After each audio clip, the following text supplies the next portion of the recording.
وَنُنَزِّلُ مِنَ الْقُرْآنِ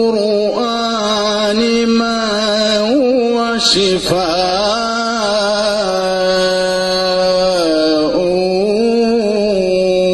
وَرَحْمَةٌ۔ اب اسی بات خود قرآن کریم کے جو فضائل ہیں، بے شمار فضائل ہیں، اس کا گننا ممکن نہیں ہے، لیکن کچھ روایتوں کو ہم آپ کے سامنے تذکرہ کریں تاکہ ہمیں اندازہ ہو کہ قرآن کریم کے اعتبار سے ائمہ نے کیا فرمایا اور جو قرآن پڑھنے والے ہیں ان کے اعتبار سے روز قیامت کے کیا ثوابات ہیں جو ائمہ کے کلام کے اندر وارد ہوئے ہیں۔ اس میں بنیادی طور پر اگر ہم پانچویں امام محمد باقر علیہ السلام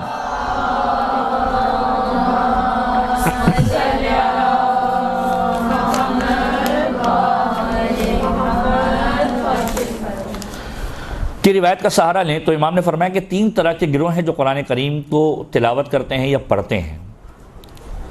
پہلا گروہ وہ ہے جو قرآن کو دولت کا ذریعہ بناتا ہے، یہ ہمارا پسندیدہ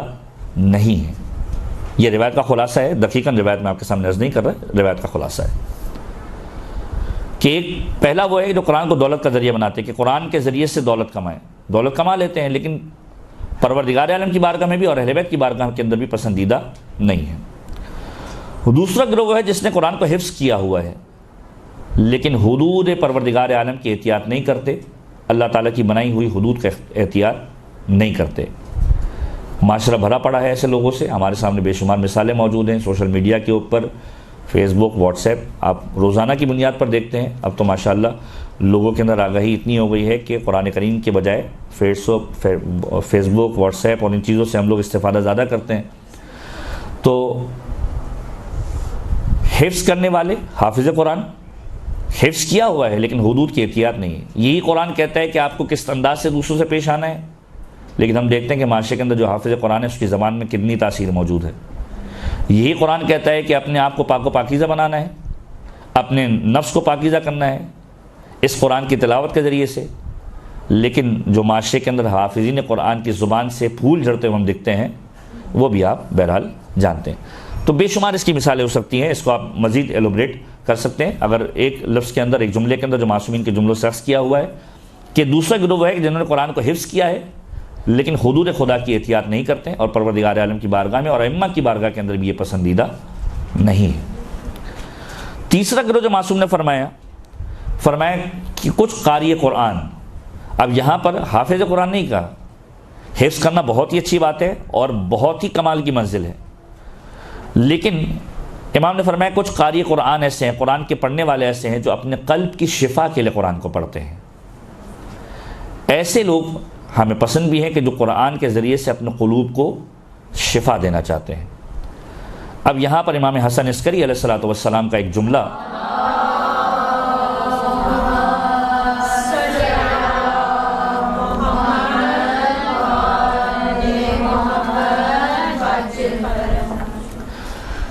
کہ امام حسن عسکری علیہ السلام ارشاد فرماتے ہیں کہ علیکم بالقرآن شفا، پروردگار عالم نے اس قرآن کے اندر تمہارے لیے شفا کو رکھ دیا ہے۔ ابھی کچھ روایتیں ہم پیش کریں گے کہ جس کے اندر اس عنوان سے بھی تذکرہ موجود ہے، جو تاریخی روایتیں موجود ہیں قرآن کریم کے اعتبار سے، کہ معصومین کے جملوں کے اندر ملتا ہے کہ اگر کوئی شخص قرآن کریم کی تلاوت کرے اور قرآن کو پڑھے تو پروردگار عالم شفا دے دیا کرتا ہے مریض کو۔ چھٹے امام کا جملہ ہے، سفینۃ البحار،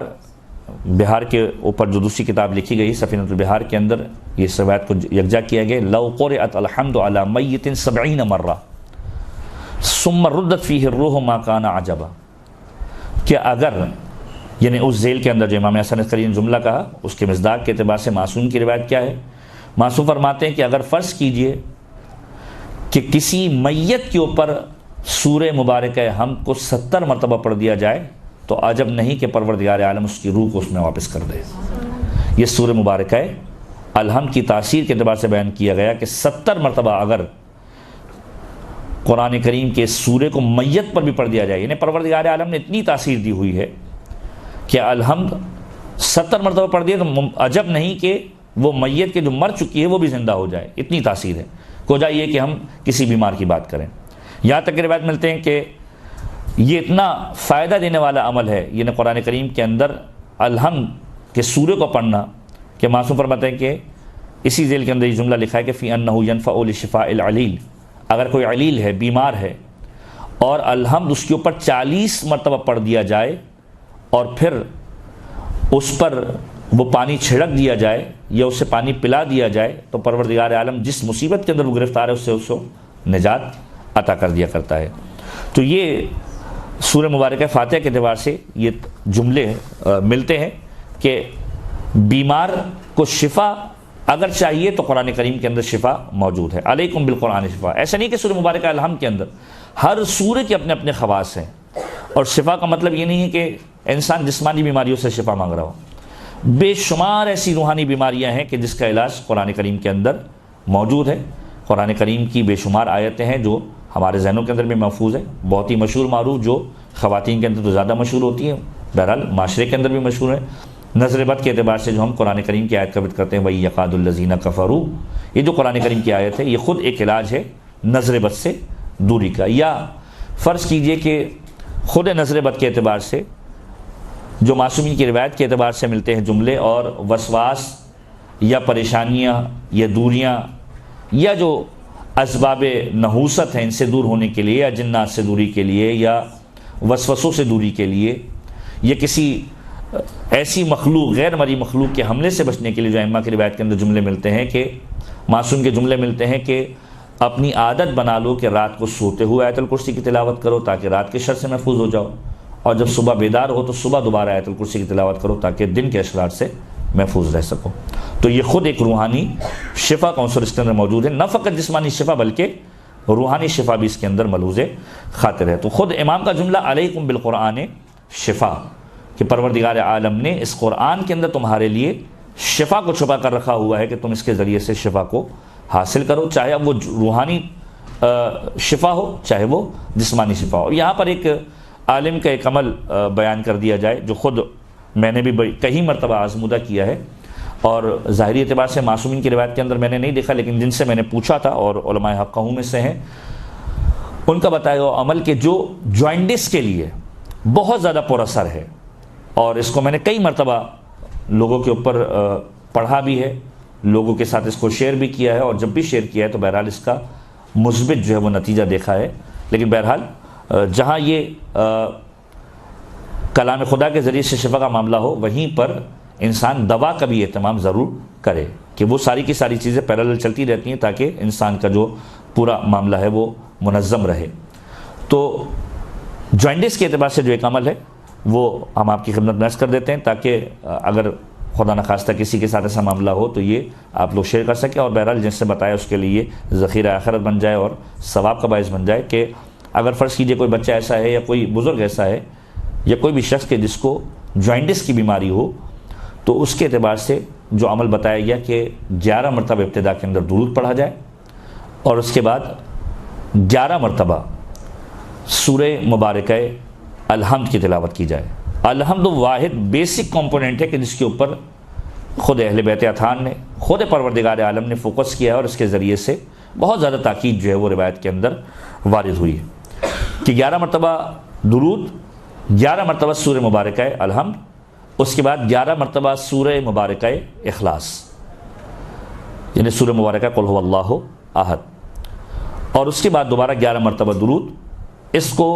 پڑھ کر مریض کے اوپر اگر فرض کیجئے دم کر دیا جائے یا مریض خود پڑھ لے اس کو تو یقینی طور پر افاقہ ہوگا، اور بہرحال یہ آزمودہ نسخہ ہے، لیکن اس کے ساتھ ساتھ پیرالل جو ان کی دوائیاں ہیں اس کو بھی بہرحال وہ ملحوظ خاطر رکھے۔ تو یہ ایک عمل تھا جو ہمارے ذہن کے اندر موجود تھا، اور یہ آزمودہ چونکہ کیا ہوا ہے اور اس کی تاثیر کو ہم نے دیکھا ہوا ہے لہذا آپ کے سامنے ہم نے عرض کر دیا۔ تو قرآن کریم کے اعتبار سے امام باقر کے جملے کہ قرآن کو دولت کا ذریعہ بنانے والا، یہ بھی پسندیدہ نہیں ہے اہل بیت کی نگاہ کے اندر۔ جنہوں نے حفظ قرآن کیا ہوا ہے لیکن حدود خدا کی احتیاط نہیں کرتے ہیں، یہ بھی پسندیدہ نہیں ہے۔ اب اس کے وائس ورثہ اگر آپ چلے جائیں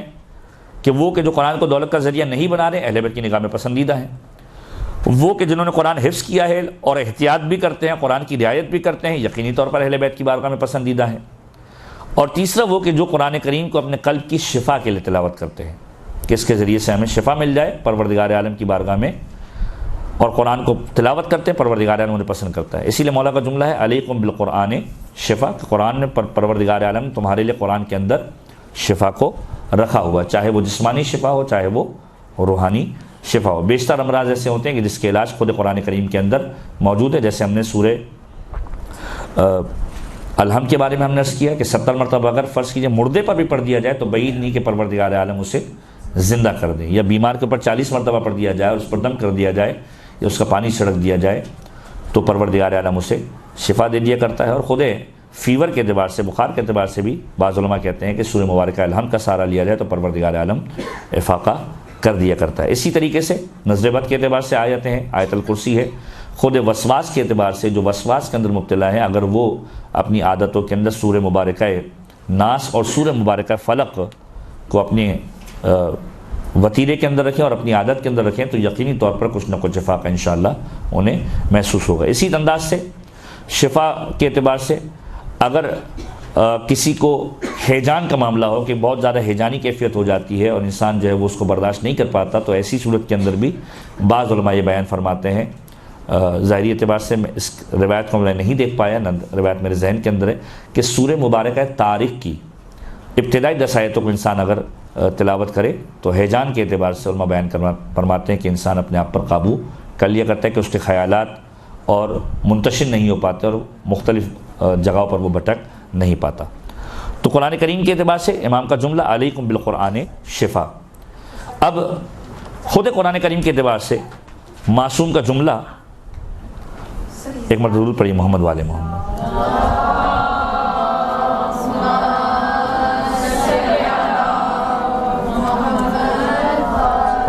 جی فرمائیے۔ ہیزیان نہیں، ہیجان۔ ہیزیان تو بھولنے کی بیماری ہے، ہیجان کہ انسان کا ذہن منتشر ہو جاتا ہے بعض اوقات ایسے خیالوں کے اندر کہ جو غیر مناسب ہوتے ہیں، بعض اوقات یا ایسے خیالوں کے اندر وہ گم ہو جاتا ہے کہ وہ کسی ایک جگہ پر فرض کیجئے فوکس نہیں کر پاتا، یا خدا نخواستہ بعض اوقات ایسا ہوتا ہے کہ بہت زیادہ برے خیالات انسان کے ذہن میں آ رہے ہوتے ہیں۔ تو ایسے خیالات کے لیے کیسا دیباب کیا جائے کہ رات کو فرض کیجئے سوتے ہوئے سورہ مبارکہ طارق کی 10 آیتوں کی تلاوت کرے تو پروردگار عالم اہتمام کرتا ہے کہ وہ کم سے کم ان چیزوں سے بچ جایا کرتا ہے۔ تو سورہ مبارکہ طارق کی ابتدائی 10 آیتیں۔ اب خود قرآن کریم کے اعتبار سے جو روز قیامت پروردگار عالم نے قارئین قرآن کے لیے نعمتیں رکھی ہیں، صادق آل محمد امام جعفر صادق علیہ الصلوۃ والسلام کی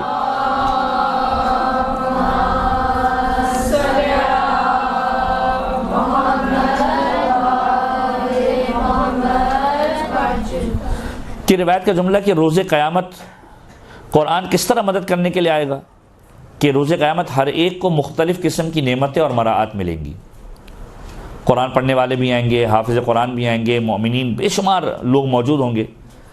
تو جس طرح دوسروں کو مراعات ملیں گی، فیسلٹیز ملیں گی، لگژریز ملیں گی، اسی طریقے سے قرآن کے حامل جو قرآن کو حفظ کرنے والے ہیں، قرآن کو پڑھنے والے ہیں،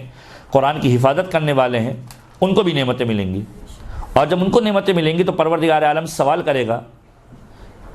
ان لوگوں سے کہ جو قرآن کے حامل ہیں، حافظ قرآن ہیں، بار بار قرآن کریم کی تلاوت کرنے والے ہیں، پروردگار سوال کرے گا کہ تو راضی ہو گیا؟ تو بجائے اس کے کہ یہ شخص مخاطب ہو کہ جو حامل قرآن ہے یا حافظ قرآن ہے، قرآن مخاطب ہوگا کہ پروردگار اسے اور راضی کر دے، پروردگار اسے اور عطا کر دے۔ اور جب قرآن مخاطب ہوگا تو پروردگار عالم اس کے ایک ہاتھ کو اپنی رضائیت سے بھر دے گا اور دوسرے ہاتھ کو اپنی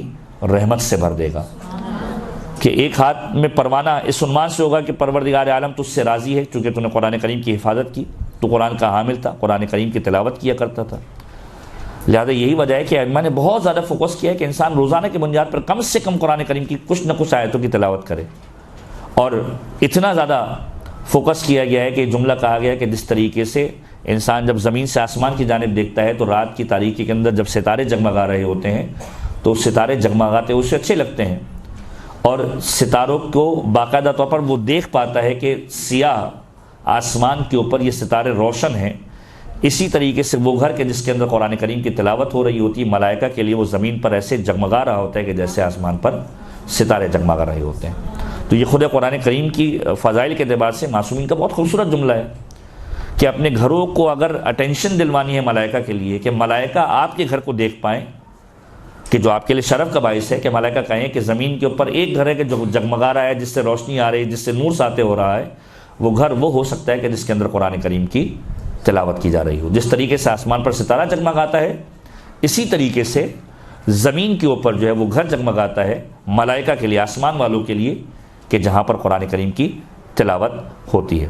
تو وہ افراد کے جو قرآن کے حامل ہوں گے، پروردگار عالم روز قیامت ایک ہاتھ میں اپنی رضائیت کو دے گا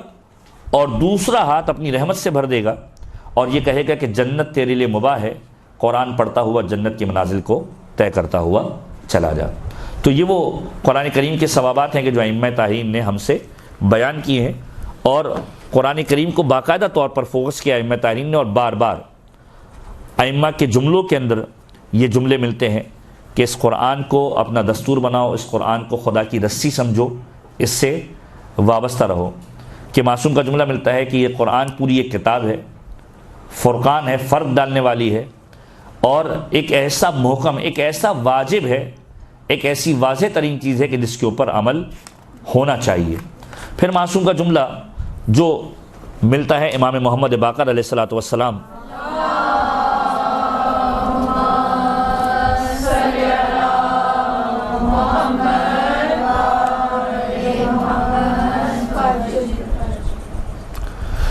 فرماتے ہیں کہ تعلم القرآن فإن القرآن یأتی یوم القیامہ فی احسن صورت۔ امام باقر فرماتے ہیں کہ قرآن کو پڑھو، قرآن کو سمجھنے کی کوشش کرو، کیونکہ یہ قرآن روز قیامت تمہارے سامنے ایک حسین صورت کے اندر آئے گا اور تمہاری مدد کرے گا۔ کہ یہ قرآن کو ایسا نہ ہو کہ قرآن کو چھوڑ دو۔ مشہور و معروف رہتوں کو میں سارا نہیں لے رہا، آپ سنتے رہتے ہیں کہ اس قرآن کے ساتھ ایسا نہ ہو کہ گھر کے اندر پڑا رہا ہو اور غلاف کے اندر بند رہے، کہ روز قیامت جس طریقے سے مسجد شکوہ کرے گی، روز قیامت جس طریقے سے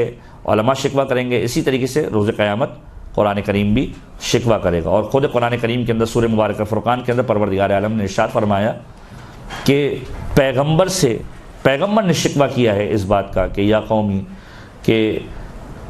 ان قومی اتخذوا ھذا القرآن مہجورا، کہ پروردگار میری قوم نے اس قرآن کو تنہا چھوڑ دیا، یعنی قرآن کو نہیں اپنایا، قرآن کو اپنی زندگی کے نافذ نہیں کیا۔ مفسرین کہتے ہیں یہ خود قرآن صامت کے اعتبار سے بھی ہے اور قرآن ناطق کے اعتبار سے بھی، کہ مولا کائنات کو چونکہ پیغمبر کے بعد چھوڑ دیا تھا، قرآن ناطق تھے، لہذا تفسیر کے اعتبار سے وہ قرآن ناطق کے بارے میں ہے۔ اور بعض علماء کہتے ہیں کہ یہ قرآن صامت کے بارے میں، کہ بہت سارے لوگوں نے پیغمبر کے جانے کے بعد کہا پیغمبر چلے گئے، قرآن کی ضرورت نہیں ہے، قرآن کو اکیلا چھوڑ دیا۔ تو قرآن کو اپنی زندگی کا حصہ بنانا ہے۔ معصوم فرماتے ہیں یہ قرآن روز قیامت تمہارے سامنے حسین صورت کے اندر آئے گا۔ اور پھر یہ جملہ ملتا ہے کہ جنت کے اندر جو درجات پروردگار عالم نے رکھے ہیں وہ بھی آیات قرآنی کی عدد کے اعتبار سے ملتے جائیں گے۔ جو جتنا آیات قرآنی کو پڑھتا جائے گا اتنا جنت کے اندر اپنے درجات کو بڑھاتا جائے گا۔ نہج البلاغہ کے اندر امیر المومنین علی بن ابی طالب علیہ الصلوۃ والسلام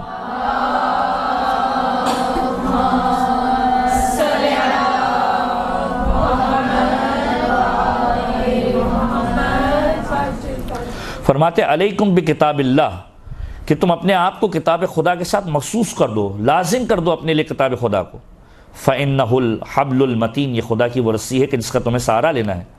والنور المبین، اور ایک واضح ترین نور ہے پروردگار عالم کی جانب سے جو تمہیں نورانی کرنے والا ہے۔ پیغمبر خدا کی ایک روایت جس میں پیغمبر اس انداز سے قرآن کریم کو لوگوں کے سامنے پیش کرتے ہوئے نظر آتے ہیں کہ قال رسول اللہ صلی اللہ علیہ وآلہ وسلم، جامع الاخبار کے اندر یہ روایت موجود ہے کہ القرآن مأدبۃ اللہ، یا القرآن مأدبۃ اللہ، یہ قرآن خدا کی طرف سے بھیجا ہوا دسترخوان ہے۔ فتعلموا مأدبتہ ما استطعتم، جتنی تم استطاعت رکھتے ہو اتنا اس دسترخوان سے لے کر چلے جاؤ، جتنا تم اس سے حاصل کر سکتے ہو، کوئی کم لے گا کوئی زیادہ لے گا۔ قرآن ایک دسترخوان ہے، لغت کے اندر 3 معنی اس کے آئے ہیں مأدبہ کے، کہ قرآن ایک تحفہ ہے، قرآن ایک تقدیر ہے، قرآن ایک دسترخوان ہے۔ زیادہ موضوع جو جملے ہیں جو روایتوں کے اندر بھی وارد ہوئے کہ قرآن خدا کی طرف سے سجایا ہوا ایک دسترخوان ہے، اس دسترخوان سے جتنا تم چاہ سکتے ہو اتنا تم حاصل کر لو۔ اور اس کے بعد پیغمبر کا جملہ کہ ان ھذا القرآن هو حبل اللہ، یہ خدا کی رسی ہے، اسے تھامے رہو۔ وهو المنذر، یہ تمہیں ڈرانے والا ہے اور واضح طریقے سے ڈرانے والا ہے۔ وهو المنذر المبین، بالکل واضح طریقے سے ڈرانے والا ہے۔ والشفاء النافع، جو امام حسن عسکری کا جملہ تھا، تمہارے لیے نفع دینے والی شفا رکھتا ہے، تمہارے لیے شفا کا باعث ہے۔ فقرؤہ، اس قرآن کریم کی قراءت کرو اور اس کی تلاوت کرو۔ اور اس کے بعد فرمایا کہ فإن اللہ یأجرکم، پروردگار عالم تمہیں اجر دے گا، علی تلاوت کل حرف، ہر حرف کے بدلے میں جو تم تلاوت کرو گے، 10 حسنات، 10 نیکیوں کو۔ اور اس کے بعد یہ جملہ کہا اما انی لا اقول الف لام میم حرف، کہ میں الف لام میم کو حرف نہیں کہوں گا۔ الف لام میم میں الف الگ ہے، لام الگ ہے، میم الگ ہے، اور یہ تینوں ملا کے 30 نیکیاں پروردگار عالم تمہیں عطا کرے گا۔ ایک ہے لفظ اور ایک ہے حرف۔ لفظ کنسسٹ ہوتا ہے حروف کے اوپر، الف بے یہ حروف ہیں، اور لفظ کے جو ان مختلف حروفوں کے ذریعے سے بنایا جاتا ہے۔ یعنی اگر آپ نے ایک آیت کی تلاوت کی فرض کیجئے تو الحمدللہ رب العالمین کے اندر آپ نے بے شمار حسنات کو حاصل کر لیا، کہ الحمد کے اندر الف بھی ہے، لام بھی ہے، ہے بھی ہے، میم بھی ہے، دال۔ الحمد ایک لفظ بنا اور یہ کنسسٹ ہے حروف کے اوپر۔ تو پروردگار عالم یہ ارشاد فرما رہا ہے اس انداز سے پیغمبر کے زبانی، کہ پیغمبر کا جو جملہ ہے کہ فإن اللہ یأجرکم، پروردگار عالم تمہیں اجر دے گا۔ کیا اجر دے گا؟ ہر حرف کی تلاوت، یہ نہیں کہا ہر لفظ کی تلاوت، ہر حرف کی تلاوت کے بدلے میں 10 نیکیاں تمہیں دے گا۔ اور پھر مثال کو سمجھانے کے لیے بیان کیا کہ الف لام میم جو تم کہتے ہو یہ ایک حرف نہیں ہے بلکہ یہ ایک لفظ ہے، اور یہ 3 حروف کے اوپر مشتمل ہے۔ یعنی اس لفظ کو پڑھنے کے بعد پروردگار عالم تمہیں 30 نیکیاں جو ہے وہ عطا کرے گا۔ تو قرآن کریم کے بے شمار فضائل جو آپ پڑھتے رہتے ہیں، سنتے رہتے ہیں، یہ تو ملٹیپلائی ہو جاتے ہیں ماہ مبارک رمضان کے اندر، کہ جس کے بارے میں کہا جاتا ہے کہ لِكُلِّ شَيْءٍ رَبِيعٌ وَرَبِيعُ القرآن شہر رمضان، کے ہر ایک چیز کے لیے کوئی نہ کوئی موسم بہار ہوتا ہے جس میں اس کے اوپر تازگی آ جایا کرتی ہے۔ قرآن کریم کے لیے جو تازگی کا موسم ہے وہ قرآن کریم کے لیے تازگی کا موسم ماہ مبارک رمضان ہے، کہ جس کے اندر نہ کھولنے والا بھی بعض اوقات کھول لیا کرتا ہے۔ تو قرآن کریم کو اس انداز سے بیان کیا گیا۔ اس کے بعد چوتھے امام کا جملہ ملتا ہے کہ اس قرآن کے اندر کیا کیا ہے۔ اب فضائل کی بات ہو رہی تھی، فضائل کے جملے اور بھی آئیں گے ابھی، لیکن چوتھے امام کا جملہ جو امام حسین سے روایت، امام حسین فرماتے ہیں اب عبداللہ الحسین کے کتاب اللہ عز و جل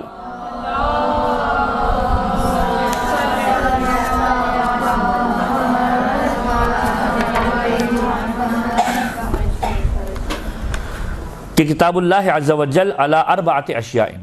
کہ جو خدا کی کتاب ہے جس کو ہم قرآن کہتے ہیں، یعنی ہم یہاں پر اب اسم کی بات کر رہے ہیں، بما ہوا قرآن، یہ جو قرآن کتاب ہے یہ 4 چیزوں کے اوپر مشتمل ہے۔ اور پھر فرمایا کہ وہ 4 چیزیں کیا ہیں؟ فرمایا کہ عبارت ہے، اشارہ ہے، لطائف ہیں اور حقائق ہے۔ کتاب اللہ عز و جل علی 4 اشیاء علی العبارت والاشارت واللطائف والحقائق، کہ اس میں عبارتیں موجود ہیں، عبرتیں موجود ہیں، اشارہ موجود ہے، لطائف موجود ہیں اور حقائق موجود ہیں۔ عبارت سے کیا مراد ہے؟ بے شمار عبرت والے واقعات ہیں۔ خود قرآن کریم کی تحریر، خود قرآن کریم کے واقعات ایسی چیز ہے کہ جس سے انسان عبرت حاصل کر سکتا ہے۔ بے شمار چیزوں کی جانب اشارہ ہے، پروردگار عالم نے اس کائنات کو کیسے بنایا، اس کائنات کو کیسے سجایا، اس میں کون کون سی چیزیں ہیں جس کو انسان دیکھ کے اپنے آپ کو بلندی کی جانب لے کے جا سکتا ہے۔ بے شمار اشارے ہیں کہ ایک راستہ آپ کو بتا دیا گیا، ایک اشارہ آپ کو کر دیا گیا، اب انسان کس قدر اس سے نعمتیں حاصل کر سکتا ہے اس اشارے کے اوپر منحصر کہ وہ انسان کس حد تک اس کو حاصل کرتا ہے۔ واللطائف، لطیف ترین باتیں ہیں جس سے انسان لطف حاصل کرتا ہے کہ کیا یہ بھی ہو سکتا ہے، کیا یہ بات بھی ہو سکتی ہے۔ والحقائق، اور حقائق کے اوپر مبنی باتیں ہیں، قدیم انبیاء کی ساری داستانیں قرآن کریم کے اندر موجود ہیں۔ تو قرآن بنیادی طور پر امام حسین کی زبان سے جو جملے نکلے 4 چیزوں پر مشتمل ہے، ایک عبارت ہے، ایک اشارہ ہے، اور ایک لطائف یعنی لطیف باتیں، اچھی باتیں، اور حقائق۔ پھر بتائے کہ یہ عبارت کس کے لیے ہے، اشارہ کس کے لیے ہے، لطائف کس کے لیے ہیں، اور حقائق کس کے لیے۔ پھر معصوم نے فرمایا کہ فالعبارۃ للعوام، یہ جو عبرتیں ہیں یہ عوام الناس کے لیے ہے، کہ وہ چیزوں کو پڑھیں، واقعات کو پڑھیں، قرآن کریم کی تلاوت کو کریں اور اس سے عبرت کو حاصل کریں۔ والاشارۃ للخواص، اشارہ جو ہے وہ خاص لوگوں کے لیے ہے، کہ پروردگار عالم نے ایک چیز کا اشارہ کیا، اب یہ خاص لوگ ہی ہوں گے کہ جو اس اشارے کو فالو کرتے ہوئے کسی ایک منزل و مقام تک پہنچیں گے۔ واللطائف للاولیاء، اور جو لطیف ترین باتیں ہیں یہ خدا کی محبت کرنے والے بندوں کے لیے ہیں، کہ ان کے لیے خدا نے بڑی اچھی باتیں کی ہیں. مومن کو جنت ملے گی, مومن کے لیے پروردگار عالم دسترخوان سجایا ہوا ہے, جنت میں نہریں بہہ رہی ہوں گی جس میں ہمیشہ ہمیشہ کے لیے رہنا ہوگا, رضوان جنت ہوگا. یہ جتنی باتیں ہیں یہ سارے کے سارے اولیاء خدا کے لیے باتیں کہ جو میٹھی باتیں ہیں, انسان کو پسند آتی ہیں, لطیف باتیں, یہ اولیاء کے لیے. اول حقائق للانبیاء, اور جو حقیقت والی ساری باتیں ہیں وہ ساری کی ساری انبیاء ما سبق کے ساتھ ہیں, کہ وہ تمام کے تمام انبیاء کے جو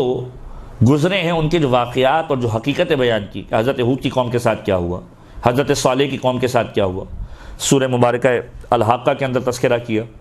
سورہ مبارکہ ہود کے اندر تذکرہ کیا, قوم عاد اور قوم سمود. یہ تو ایک مثال کے طور پر میں عرض کر رہا ہوں, بے شمار قومیں. حضرت نوح کے ساتھ کیا ہوا, حضرت نوح کے بیٹے کے ساتھ کیا ہوا, ابراہیم اور اسماعیل کا واقعہ جو قرآن کریم نے کوٹ کیا, کہ ابراہیم نے اسماعیل سے جا کر کہا کہ بیٹا میں نے دیکھا تھا خواب کے اندر کہ میں تمہیں ذبح کر رہا ہوں, کہ قال انی ارا فی المنام انی اذبحک, کہ میں تمہیں ذبح کر رہا ہوں. اور بیٹے نے کہا کہ فافعل ما تؤمر, اے بابا اس چیز کو انجام دے دیجئے کہ جس کو آپ کا حکم,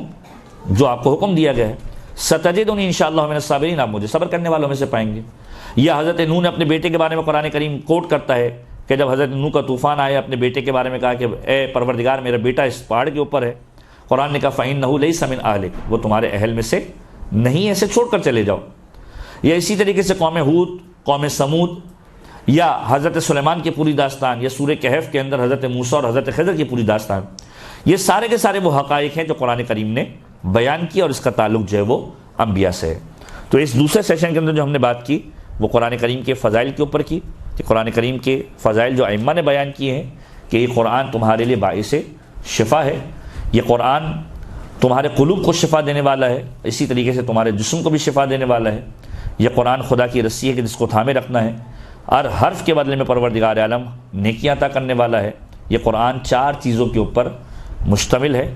پہلی چیز ہے عبارت, دوسری چیز ہے اشارہ, تیسری چیز ہے لطائف, اور چوتھی چیز ہے حقائق. عبارہ یعنی عبرتیں عوام کے لیے ہیں, اشارہ خاص لوگوں کے لیے ہے, اور لطیف باتیں اولیاء کے لیے ہیں, اور حقائق جو ہے اس کا تعلق جو ہے وہ انبیاء ما سبق سے ہے, کہ جن کے پورے واقعات قرآن کریم نے ہمیں کوٹ کیے ہیں. اب اس کے بعد بے شمار باتیں جو قرآن کریم کے اعتبار سے ہیں, کہ قرآن کریم کا اہل بیت سے کیا تعلق ہے. تو بظاہر جو روایتوں کے اندر وارد ہوا ہے کہ قرآن کریم در حقیقت اہل بیت کا قصیدہ ہے, کہ قرآن کریم کی کوئی آیت ایسی نہیں ہے کہ جس کے اندر اہل بیت اطہار کا تذکرہ نہ کیا گیا ہو. اور اس کے ذیل کے اندر بے شمار واقعات جو درج ہوئے ہیں, اس کے اندر امیر شام کا ایک مشہور و معروف واقعہ ہے کہ ابن عباس کو بلایا تھا, اور ابن عباس سے کہا تھا کہ ابن عباس کوئی ایسی قرآن کی آیت کی تلاوت کرو کہ جس کے اندر علی اور اولاد علی یا اہل بیت کا تذکرہ موجود نہ ہو. اور ابن عباس کا یہ جملہ تھا کہ قرآن کے اندر کوئی ایسی آیت نہیں ہے کہ جس کے اندر علی اور اولاد علی کا کسی نہ کسی اعتبار سے تذکرہ نہ ہو, یا اہل بیت کا تذکرہ نہ ہو. تو اس نے کہا کہ یہ کیسے ممکن ہے, قرآن کریم کے اندر عذاب کی جو آیتیں ہیں وہ بھی موجود ہیں, اور جنت کی نعمتیں کی بھی باتیں موجود ہیں. وہ آیتیں پڑھتا جاتا تھا, اور ابن عباس اس کی تفاسیر بیان کرتے جاتے تھے, یہاں تک کہ جب جہنم کا تذکرہ آیا کہ جہنم کے اندر وَأَلْقِيَ كُلَّ كَفَّارٍ وَعَنِيدٍ, کہ جہنم کے اندر ملاقات کریں گے سارے کے سارے کافر اور سارے کے سارے بغض رکھنے والے. تو اس مقام پر آ کر ایک مرتبہ ابن زیاد امیر شام نے ابن عباس کو کوٹ کیا کہ اب تم کیا وجہ بیان کرو گی, اس کے اندر علی اور اولاد علی کو کہاں سے لے کر آؤ گے. تو ابن عباس نے مسکرا کر کہا تھا کہ دیکھو بات یہ ہے کہ جہنم میں ملاقات کرنے والے کافر اور بغض رکھنے والے ہوں گے. کافر پیغمبر کا منکر ہے, اور انیت جو ہے علی ابن ابی طالب کا منکر ہے. تو بے شمار ایسی روایتیں موجود ہیں کہ جس کے اندر قرآن کا خاص تعلق اہل بیت کے اطہار کے ساتھ ہے. اسی لیے پیغمبر کا جملہ ہے کہ میں تمہارے درمیان 2 چیزیں چھوڑ کر جا رہا ہوں, ایک قرآن اور ایک اہل بیت, اور ان دونوں سے تمہیں تمسک اختیار کرنا ہے حتیٰ کہ تم حوض کوثر پر پہنچو اور مجھ سے ملاقات کرو. لیکن اگر کسی ایک کو بھی چھوڑ دیا تو تم گمراہ ہو جاؤ گے. جس نے دونوں کو تھام کر رکھا تو دونوں کو تھامنے کی صورت کے اندر وہ شخص کم سے کم گمراہ نہیں ہوگا. اور اس کے بعد 2 روایتوں کو میں تذکرہ اور کر دوں, اور اس کے بعد اس سیشن کو اختتام کریں گے ہم. اس کے بعد انشاءاللہ تفسیر کے مختصر سے مرحلے پہ آئیں گے کہ معصوم کا جملہ جو پیغمبر نے ارشاد فرمایا, کہ 2 روایتیں پیغمبر نے اس عنوان سے ارشاد فرمائی, قارئین قرآن اور جو قرآن پڑھنے والے ہیں اور جو قرآن کی تلاوت کرنے والے ہیں, کہ پیغمبر فرماتے ہیں اشراف امتی حملۃ القرآن و اصحاب اللیل, میری امت کے شرف رکھنے والے لوگ، شریف ترین لوگ، اشراف ترین لوگ جن کو پیغمبر اشراف امت کہہ رہے ہیں،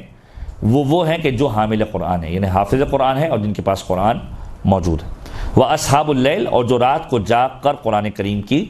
تلاوت کرنے والے ہیں۔ دوسرا پیغمبر کا جملہ کہ لا يعذب اللہ قلبا والقرآن،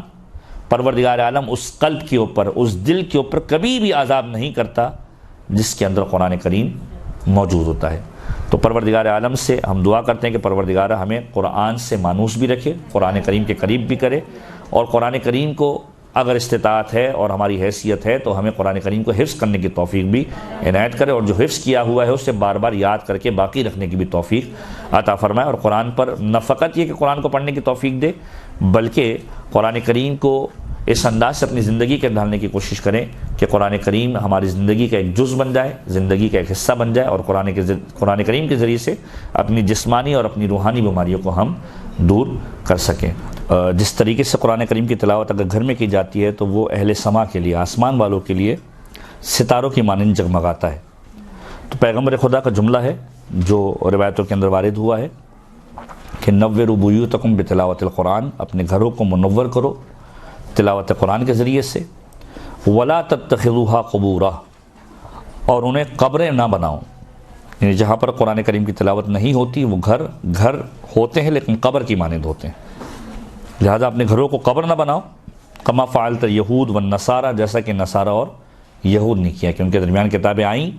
لیکن انہوں نے اپنی کتابوں کی تلاوت نہیں کی اور کتابوں کے ذریعے سے استفادہ نہیں کیا، نتیجہ یہ نکلا کہ ان کے گھر ویران ہو گئے اور گھروں کے اندر کوئی ہدایت باقی نہ رہی۔ اور اپنے کام کرنے کی جگہ پر اور اپنے گھروں کے اندر نماز پڑھو، ذکر پروردگار کرو، اور وہ گھر کہ جس کے اندر فَإِنَّ الْبَيْتَ إِذَا كَثَّرَ فِيهِ تِلَاوَةَ الْقُرْآنِ كَثَّرَ خَيْرُهُ، جس گھر کے اندر زیادہ تلاوت قرآن ہوتی ہے وہاں پر خیر و برکت بھی زیادہ ہوتی ہے، اور اس گھر کے اہل، اس گھر میں رہنے والے، اور ان گھر کے اندر پروردگار عالم روشنی پیدا کرتا ہے، ایک نور پیدا کرتا ہے جو آسمان والے دیکھتے ہیں،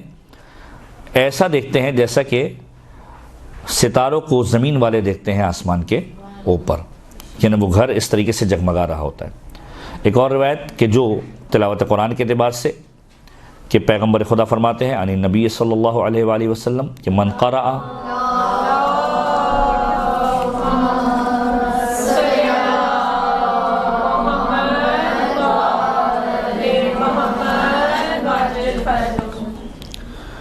کہ من قرأ 10 آیات فی لیلۃ لم یکتب من الغافلین، کہ جو رات کو سوتے ہوئے، یعنی رات کو من قرأ 10 آیات فی لیلہ، جو رات کو 10 آیتوں کی تلاوت کرے، خدا اسے غافلین میں سے نہیں لکھے گا کہ وہ غفلت کرنے والوں میں سے نہیں ہے۔ من قرأ 50 آیۃ کتب من الذاکرین، جو 50 آیتوں کی تلاوت کرے گا خدا اسے ذکر کرنے والوں میں لکھ دے گا۔ من قرأ 100 آیۃ کتب من القانتین، تو پروردگار عالم ان لوگوں میں لکھا کہ جو خداوند متعال کے قریب ہیں۔ تو پروردگار عالم کی بارگاہ میں اس عنوان سے قرآن کے ہمیں قریب ہونا ہے۔ اور اس کے بعد معصوم کا جملہ کہ انسان قرآن کے ذریعے سے اپنے آپ سے خدا کی بارگاہ میں قریب ہو اور شفا پائے خدا کی بارگاہ میں۔ برحمتك يا أرحم الراحمين وصلى الله على محمد وآله الطاهرين۔